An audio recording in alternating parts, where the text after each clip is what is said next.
President Trump and the Republican National Committee have been criticized for blurring the line between official government events and partisan politics. The concerns stem from a handful of segments airing during the primetime coverage of the 2020 Republican National Convention. A presidential pardon, a naturalization ceremony, remarks from the current Secretary of State, and other speeches from the White House grounds. The law at issue is the Hatch Act, which prohibits federal employees from using their positions to influence partisan political elections.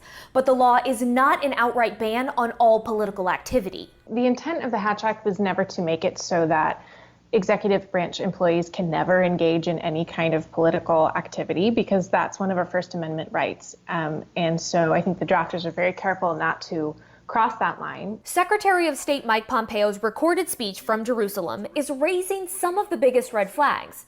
Representative Joaquin Castro, a Democrat who sits on the House Foreign Affairs Committee, has already launched an investigation. But John Hudak from the Brookings Institution says he does not think Pompeo broke the law. He certainly skirted it. He certainly violated norms within the United States, that the primary norm being that the Secretary of State does not participate in political conventions.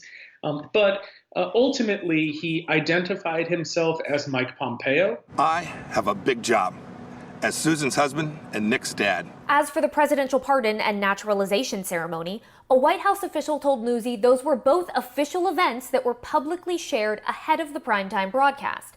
Quote, the campaign decided to use the publicly available content for campaign purposes. There was no violation of law. But experts say the naturalization ceremony and the involvement of acting Homeland Security Secretary Chad Wolf is still a gray area. It's still worth investigating, given that Mr. Wolf is a political appointee and is very much subject to the Hatch Act.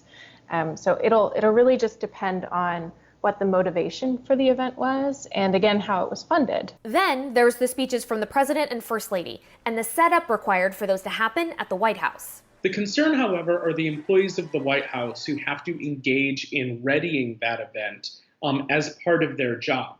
That is why presidents historically and uniformly have avoided using the White House as part of party conventions. But the Office of Special Counsel, which is responsible for investigating and enforcing the Hatch Act, cleared those concerns. In a statement Wednesday, the OSC said the Hatch Act does not apply to the White House Rose Garden or South Lawn. Stephanie Liebergen, Newsy, Miami.